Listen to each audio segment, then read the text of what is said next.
Star Wars Young Jedi Knights. Trouble on Cloud City, Chapter 18. Surrounded by the clutter of girders and construction debris, Jaina gripped her extinguished lightsaber, wishing she dared turn it on again to light their way. For now, the tangled darkness offered them places to hide from their turncoat security guards who hunted the four companions in the abandoned amusement site. Overhead, however, chameleon creatures scrambled across catwalks and crossbeams, keeping an eye on them as they fled. Luckily, the chameleon creatures carried neither blaster pistols nor stunners. Instead, they brandished wicked-looking transparent knives with blades fashioned from crystal shards. Since the creatures were nearly invisible, Jaina had a difficult time counting the camouflaged enemies, but she caught glimpses of the smooth forms as colors and shadows drifted across their bodies. Their cruel, lipless mouths grinned as they approached their prey. "Oh, why didn't I carry my own held-out blaster?" Lando muttered. "Ever since I became respectable, I stopped packing weapons." Zeke commiserated with him. "Right now, I wish I had a lightsaber too. Even my old one from the Shadow Academy." "We'll just play hide-and-seek as long as we can," Andrew said. Andrew seemed more angry than afraid at the prospect of the creature's attack. Jaina gritted her teeth and hurried along. "Looks like we women will have to defend you men." "We'll do our best to help out," Zeke said, flashing her a grim smile. "Somehow or other." The pack of chameleon assassins made soft thumping sounds as they swarmed around the girders above. Lando and his three companions dashed under the crested superstructure of the enormous looping hover coaster. It was the most massive part of the entire amusement park. The heavy beams and durasteel framework loomed high above them like a fossilized prehistoric creature. "We can't hide under here," Anja said, ducking as a brilliant bolt zinged past her face. She fired up her acid yellow blade. "I don't know where else to go," Lando replied. More blaster fire rang out from the shadows as security guards marched into the enclosed space, targeting Anja's bright lightsaber now. "If you have any suggestions, I'm all ears." Jaina gazed up at the chameleon creatures slinking along the hover coaster above them. Their sharp crystal blades twinkled, reflecting the dim emergency lights. Skins rippled and flickered, adjusting their camouflage as the creature gathered their forces overhead. Although viciously armed, the chameleons seemed to be relative cowards, unwilling to attack until they had amassed for a single strike. Jane intended to use that to her advantage. "Everybody stand back and dive for cover." She stood up, switched on her blazing lightsaber, and held it high. "Lando!" "Wait!" Lando called. "What are you going to do?" The wing guards shouted and ran toward them. "What are you waiting for?" Zeke said. Jaina slashed sideways. Her dazzling lightsaber blade sliced through the main pillar that supported the central section of the hover coaster. The energy blade severed the heavy durasteel brace as easily for a hot knife slicing through a Ithorian sap gelatin. She stood back to look at the smoking, sizzling ends of the huge support beam.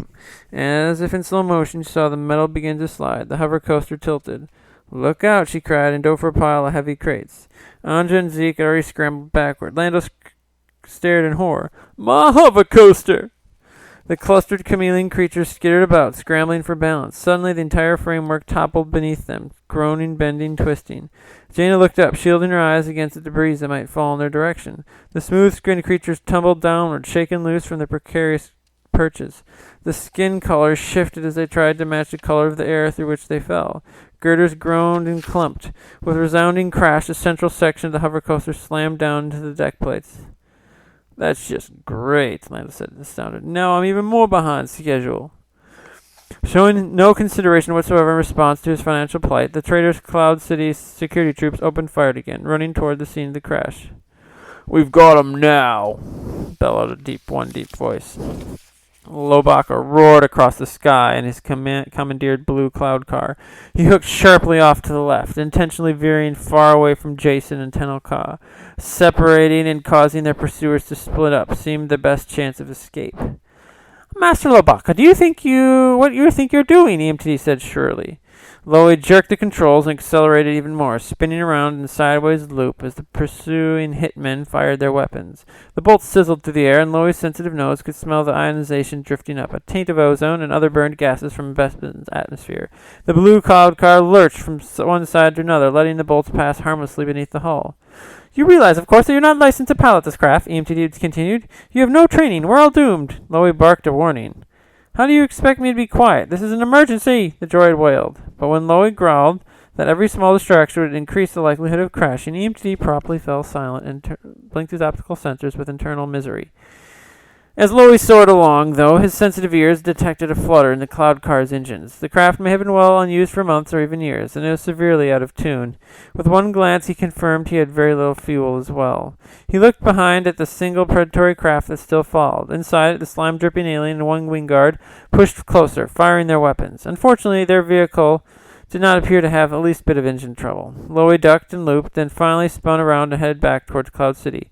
Maybe someone would see the dogfight. Maybe he could get some help there. Of course, since some important members of Cloud City's own infrastructure were out to kill the young Jedi Knights, he wasn't sure he could trust any offer of assistance. In the clouds and rising tendrils of mist, she saw no place to hide. Lowy's cloud car engine popped and sputtered again. He wrestled for control as the vehicle suddenly began losing altitude. The engine picked up again and he climbed, but during the brief interval, he lost more of his lead. The pursuers came right behind him. The roar of their engines filled his ears. He ducked his head and a blast streaked directly above him, so close it singed his ginger fur. Lowy did what he could, accelerating, punching all the controls in an attempt to find some kind of emergency override. Then, with a disheartening pop, the hum of the turbines dropped in a lower pitch. The engines barely managed to keep the cloud car moving along. Lowy growled in despair. Suddenly, the hunters were right beside him. Lowy searched for some kind of weapon, but the vehicle he had commandeered was no more than a pleasure craft, a sky skimmer used for racing among the clouds. And even as a racer, this cloud car wasn't much good. He hoped he had at least enough time for Jason and Tenelka to escape in their own cloud. He had bought enough time for them to escape in their own cloud car. Beside him, the slimy assassin and treacherous guard leveled their handheld blasters at Lowy. He knew they had no intention of letting him survive. With his cloud car fallen, unable to outrun, and with no weapon, Lowy let loose a huge rookie war at them. He flashed his fangs and snarled loudly, enough that even his own Uncle Chewbacca would have been proud. Just then, shadows passed overhead. Great wings flapped as creatures swooped and ducked. The slime-dripping alien looked up instinctively and fired his blaster, though the bolt went wide. Within moments, 7 great Thranthas circled the cloud car, swooping down. The painted riders and Thranthas called to each other in strange, high-pitched language, shouting orders to set up a routine, as if they were mere practice for the sky rodeo. The Thranthas flitted under the pursuing cloud car now. One of the creatures bumped it, sending it into a spin. The wing guard pilot cried out, while the slime-dripping alien waved his blaster pistol, but the riders were much too fast for them. They continued their sky ballet, swirling, looping. Finally, one Thrantha swooped down just above the pursuing vehicle so its rider could drop a slender lasso artfully around the pilot's chest and arms. Clinching the noose tight, the rider yanked the pilot up out of his seat in the cloud car. He kicked and struggled, thrashing his head from side to side, but his arms were pinned to his ribs. His weapon dropped from his gloved hand and fell tumbling far down below in the soup of clouds below. The slimy alien assassin, now the only occupant of the cloud car, looked around wildly, trying to avert the flying creature's attack. He wrestled to keep the vehicle under control, but as he reached toward the navigation console, another cloud car rider skimmed by, close enough to lasso him around the shoulders of his slime-stained uniform. The alien clawed at the rope and pulled himself free just as the Thantha rider jerked him out of the clown car. Still dripping slime, he tumbled over the side of the vehicle to fall, screaming and flailing his arms. Then 2 Thranthas drove even faster than Bespin's gravity could pull the would-be assassin downward.